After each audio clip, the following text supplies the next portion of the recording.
Javier Muñoz. Historia.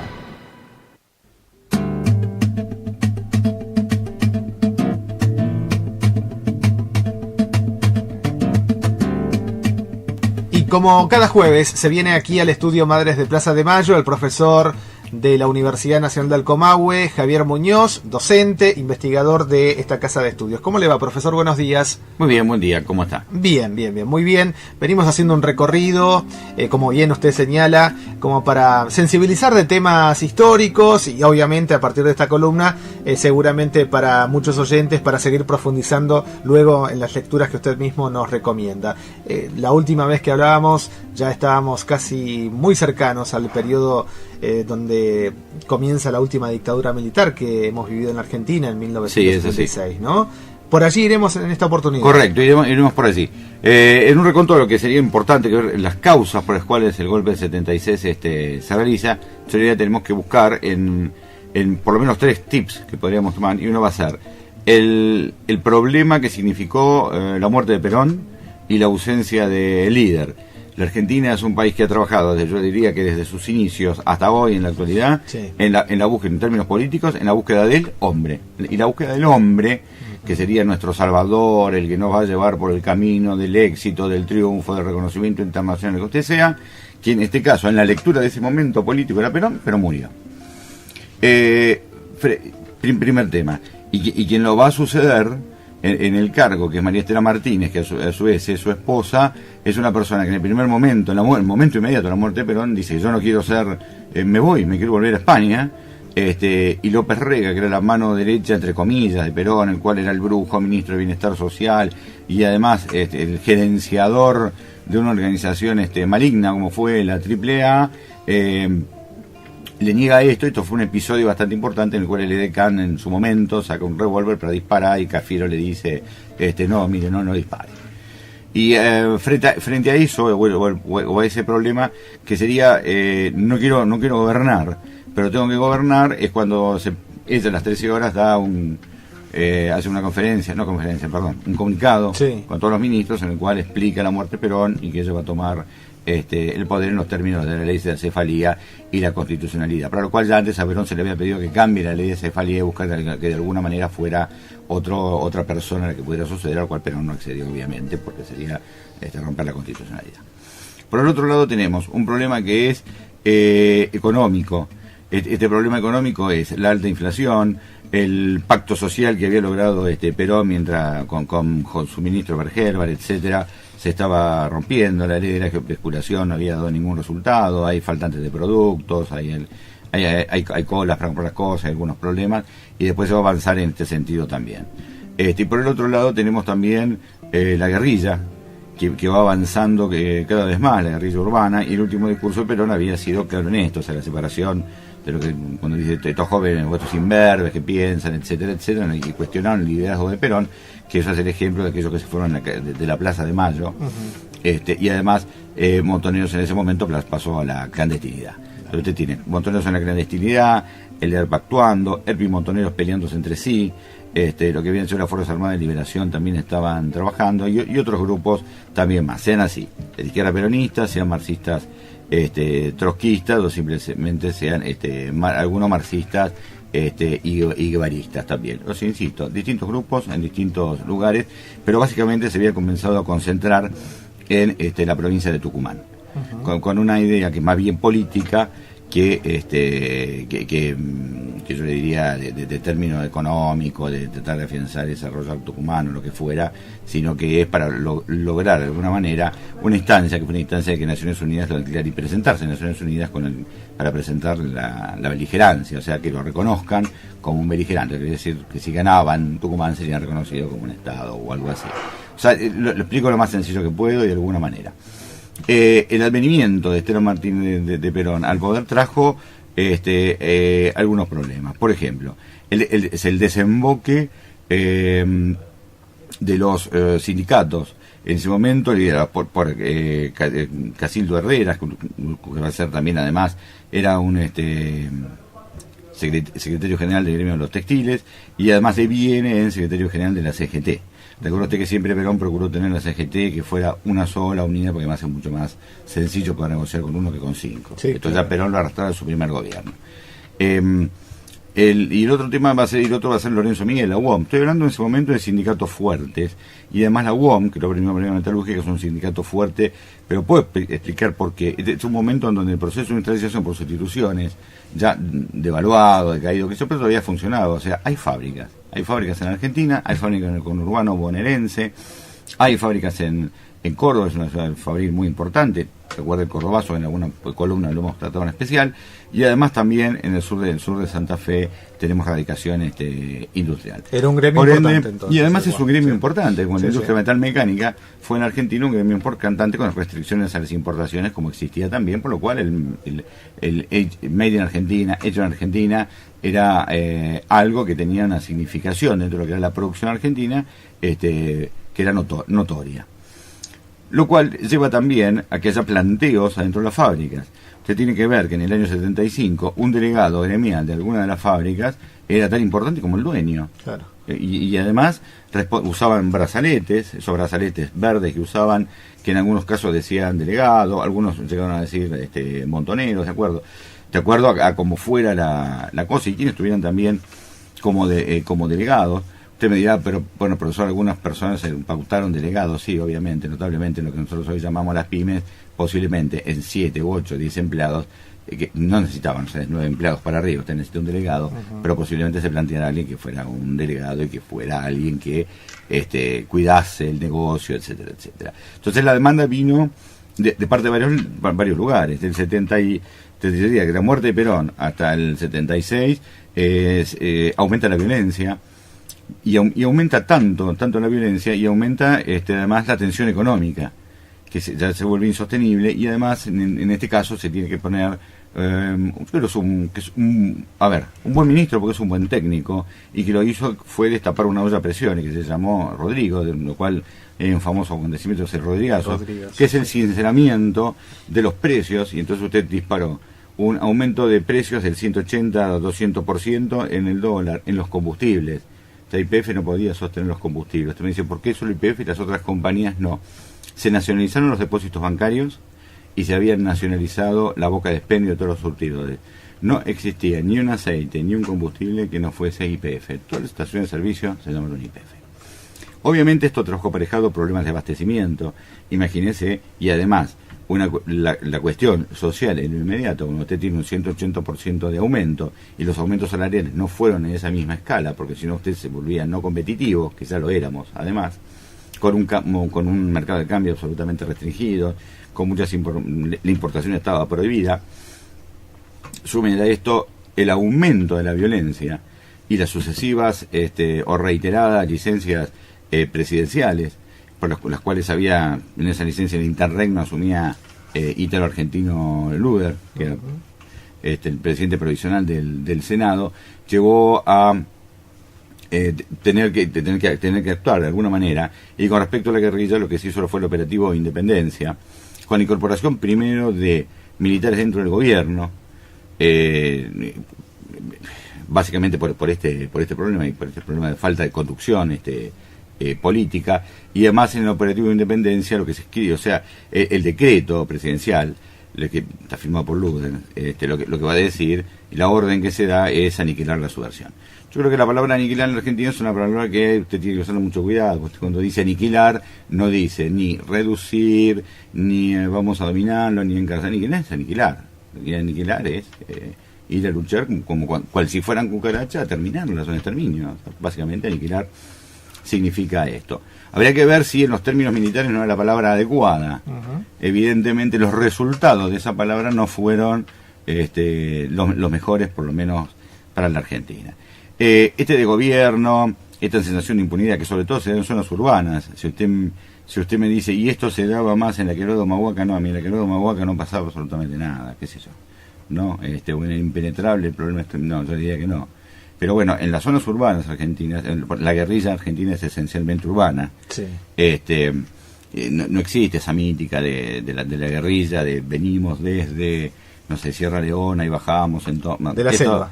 De la selva. Esto, yo diría, aunque algunos lo quieren vender de esa manera, pero las acciones son acciones evidentemente urbanas y son hacia cuarteles y todo lo demás. El hecho de que se haya generado la AAA y que comentarios de la época siempre sugerían que el Ministerio de Bienestar manejaba un grupo de gente, etcétera, y junto con el Ministerio del Interior, yo insisto, creo que estos fueron los peores años, O sea, lo que va del 74 al 76, 77, o 76, fines de 76, 77, los peores años. Porque realmente la AAA actuó contra gente de ellos mismos, o sea, contra su propio o gente personal o personal de ellos, o contra quienes no estaban de acuerdo con ellos. Además se llama Alianza Anticomunista Argentina, el fin está clarísimo, ¿no? Uh-huh. En este caso. Fíjese que llamar a todos comunistas, o sea, todo va desde los, ¿me entienden, no? Desde los montoneros claro. Al ERPA o a la FAR o a la FAR, es lo mismo para esto. Obviamente esto termina se va, lo perrega, es insostenible su posición. Estamos hablando que estamos bajo un gobierno constitucional y desde el punto de vista para querer salvar alguna opción democrática, esto era impensado. La idea también es adelantar las elecciones, cosa que se hace. O sea, las elecciones, la renovación de las elecciones presidenciales se adelanta 8 meses. Recordemos que en ese momento, por decreto ley del 72, era de 4 años el periodo presidencial. Se van a adelantar pensando que con esto iba a ser suficiente como para que, alguien pudiera asumir y sacar al país de la situación caótica que realmente se vivía en todos los aspectos. Usted imagínese, paros permanentes, toma de fábrica, huelga, más la violencia. Los muertos existieron, o sea, salieran de la guerrilla, la AAA y otros grupos también, y el operativo Independencia se hizo con violencia, o sea, porque era así. Además estaba, insisto, se estaba buscando la guerrilla un reconocimiento de algún tipo más importante. El asalto a los cuarteles, o sea, hay elementos que le digo, Montechingó, usted tiene, mire, de todo lo que usted se encuentre en causa de violencia, mal. La ley de la especulación que también se había reeditado. Conseguir azúcar o conseguir algunos productos, la cola de combustible, le digo, hoy hacer hemos hecho nosotros en el pasado, claro, y más recientemente. Más recientemente, colas, y nos hemos molestado. Usted imagínese que esto era permanentemente en las zonas urbanas, colas 3, 4, cuando había combustible. Y además, puede decirme, era barato, sí, pero YPF no podía suministrar a todos, obviamente. Claro, las refinerías no se habían confiscado ni expropiado en el por el estilo, sino que lo que era la bandera de YPF en Argentina, por esa idea del nacionalismo entendido por ese momento. Y la apropiación del concepto de nacionalismo. 25 de diciembre del año 75, en la víspera, hay un discurso que va a dar hasta entonces. Ya estaban los 3 comandantes en jefe nombrados por María Estela Martínez Perón, que van a ser Videla, Agosti y Macera. Y Videla en el mensaje del 24, o sea, esto era unos actos también que se hicieron en ese momento, con la acompañó la presidenta, dice, da a entender que el estado de desorganización del país, etcétera, etcétera, era tal que si en 90 días no se podía arreglar, y estos 90 días era más. Por eso usted tiene el golpe, si bien ese verano, yo diría los momentos previos, la última semana se abrió la cadena nacional a la oposición para que hablara Balbín, que es el principal líder de la Unión Cívica Radical, y el opositor, el que fue el que dijo que despedía a un amigo en la muerte el día de Perón, el día del sepelio, este viejo adversario despide a un amigo. Bueno, pero tampoco vaya a pensar usted que hay una solución, o sea, no hay una solución. Yo lo que dije el otro día en el programa, había iniciado en el 73 los 1035 días.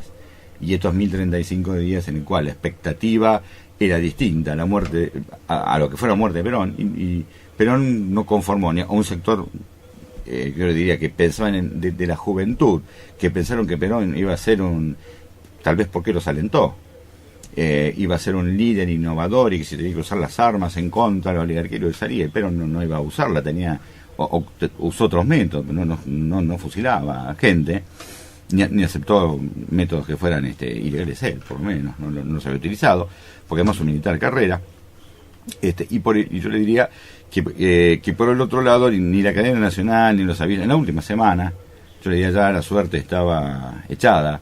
En una cena que hubo en la embajada argentina, también en embajada, americana en la Argentina, se habla del tema, y bueno, unos 15 o 20 días antes. Yo le voy a explicar también que la situación internacional es una situación complicada en América Latina, donde usted tiene Brasil con un gobierno también militar. Venimos en el 73, el derrocamiento de Allende, donde la CIA actuó muy fuerte, independiente de los problemas que tenía Chile en ese momento, que eran graves y muchos, pero obviamente sin el accionar y la coordinación de la CIA y todo lo demás, a lo cual se había invitado a la Argentina a participar, y acá le dijimos, usted está loco, ¿no? O sea, nosotros no podemos meternos en otro tema, y estaba gobernando Lanusse, y Lanusse después terminó en un abrazo con Allende, ¿no? En Chile, fue invitado por Allende. Está la foto, además, para que de todo lo que de duda se está abrazando, mire, porque las manos se llevaron en ese momento. Profesor, en esta suerte de revisionismo que se viene haciendo acerca de lo que pasó con el golpe, no se habla ya del golpe militar, sino del golpe cívico-militar. Por todo esto de lo que usted bien nos viene contando, ¿tiene asidero esto, más allá de lo que sabemos, que hubo un apoyo de la ciudadanía, el ciudadano de a pie, digamos? Sí, el ciudadano de a pie apoyó, pero yo le puedo explicar por qué. Yo creo que el único, hace unos pocos golpes, el 4 de junio, el golpe de Gau fue un golpe de ejército mismo dentro, que igual genera luego el peronismo, pero el de 62, el derrocamiento de Frondizi, qué sé yo, donde hay movimientos, y que es un movimiento muy particular, la gente no sale a la calle, pero en el golpe del 76, no le digo que la gente sale a la calle inmediatamente, porque además el día 24 de marzo, bueno, la legislación es estricta, el comunicado número 1 de este proceso de organización nacional, además se da un nombre con y pone los objetivos, que sería a lo mejor para otro programa, pues ya hablaremos del proceso y la dictadura en especial. La idea es poner un orden y a ver, cuando usted está entre medio de las balas, cuando ve muertos todos los días, las personas comunes y corrientes no quieren muertos, quieren trabajar, quieren tener su familia, quieren que los chicos vayan al colegio. Usted sabe cuáles son los objetivos que tenemos los argentinos, por lo menos los más elementales. Yo insisto, si hay un orden conservador en los 80, hay un orden con el radicalismo, y es un orden así de ese tipo, también hay un orden, la idea de orden en Argentina es muy importante, y el mandato constitucional que tienen que hacer todos es el sostenimiento y el mantenimiento del orden público. Ahora, la forma en que usted haga eso es lo que va a condicionar su gobierno, su vida, lo que sea. Insisto, el golpe tiene consenso en los sectores comunes también. ¿Por qué? Bueno, porque siempre una idea de orden es mejor que el caos, ¿no? Y de esta manera usted, a ver, no vaya a pensar que salieron a la plaza. No, seguro. Pero sí salen a la plaza, o sea, las personas salen a la plaza por cosas que son afectas y queridas a los argentinos. Por ejemplo, Malvinas. Claro. Si una semana antes se estaba reprimiendo en la misma plaza, una semana después, y las personas fueron personas comunes y corrientes, con las banderitas, todo lo que generó Malvinas en la gente misma, los que entregaron en la televisión sus medallitas de oro, lo que fuera, pero con un sentir patriótico, y bueno, y después eso también se vio frustrado, que serían de las nuevas frustraciones. Pero bueno, esta nueva idea que sería la solución es la convencional, o sea, la crisis de hegemonía lleva a los golpes de Estado en Argentina, pero el golpe de Estado del 76 es una situación, le diría, excepcional, porque no solamente no va a regir, los estatutos del proceso son más importantes que la Constitución Nacional, lo cual, imagínense que si la acababan de violar, que derroca un gobierno constitucional, lo acaba de violar, por más que usted lo pueda después disfrazar, entendiendo que hubo otros golpes institucionales a posteriori y que llevan a renuncia a presidentes constitucionales para que asuman en Argentina, uno que esté un día, el otro no quiere asumir, el otro no quiere asumir, y finalmente esto termina con 4 días después con otro presidente que además había sido uno que perdió una candidatura en las elecciones. ¿Por dónde anclamos este tema? Bueno, como es un tema complicado, yo le diría, pero me parece que ahí, la historia sudamericana, siempre la idea es divulgar, o sea, esto tenemos que divulgar. Hoy hay todo un movimiento muy novedoso con tratar de mirar la historia, de explicarle, de enseñarla, qué somos, por qué estamos. Está muy bien. Y yo creo que es bárbaro, realmente se está haciendo desde el mismo gobierno, pero de otros lados también. Sí, claro. Y creo que es importante, divulgar es fundamental, es a salir un poco y que la historia no pase a ser una conversación de 6 personas o 7 intelectuales, porque si no, esto así no sirve. Y también un libro muy interesante que es de Hugo Quiroga, que se llama Régimen de Excepción Militar de 1970. Y yo digo la verdad, también los recomiendo este tipo de lecturas. Ya hablaremos la semana que viene cómo se organizó la dictadura para poder ordenar y cuáles son las instituciones que creó y los problemas que hubo entre ellos, que fueron muchos. Tenemos un oyente que quiere participar. Vamos a dejar planteada la pregunta para el próximo micro del profesor Javier Muñoz. Gracias, profesor, como siempre, por su presencia. Muy amable, hasta luego. Bueno.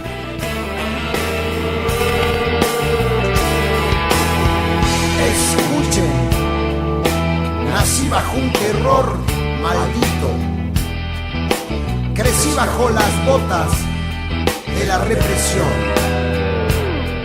Desde chico vi los tanques en las calles y diferentes gorras saludando del balcón. Fueron malas condiciones para estudiar, fueron malas condiciones para confiar, fueron malas condiciones para amar, fueron malas condiciones, malas condiciones.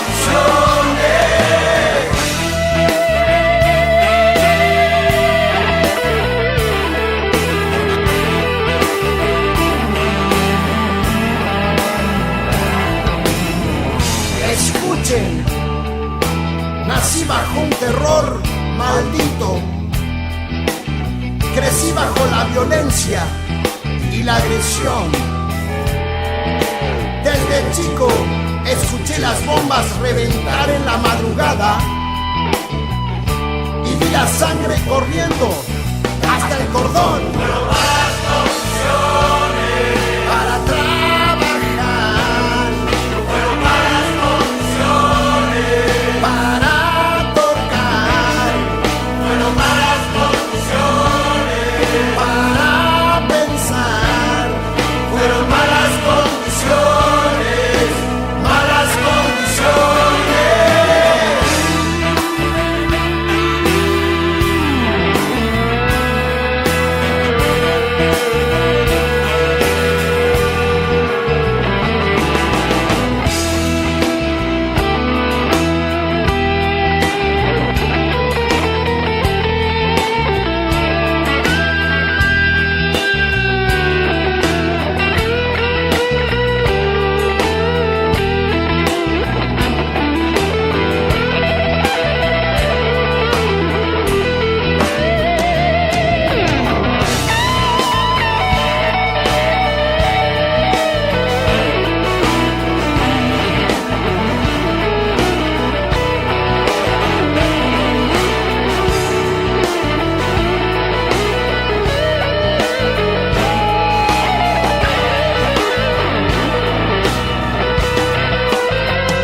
Escuchen, nací bajo un terror maldito, crecí rodeado de mentiras y corrupción.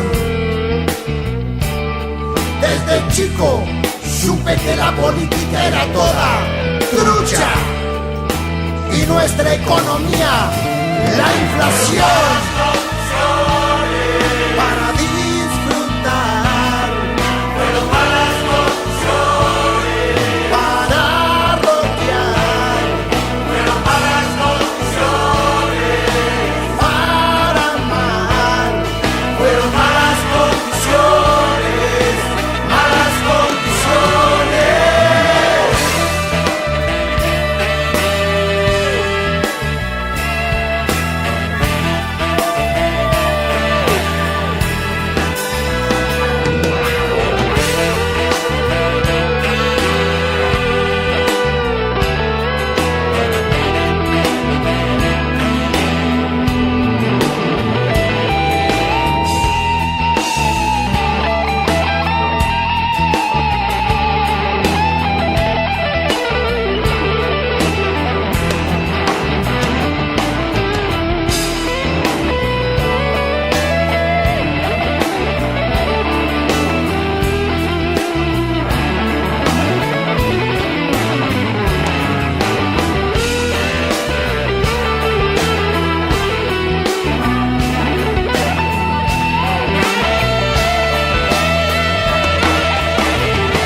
Escuchábamos a León Gieco junto a Claudio Gavis con Malas Condiciones.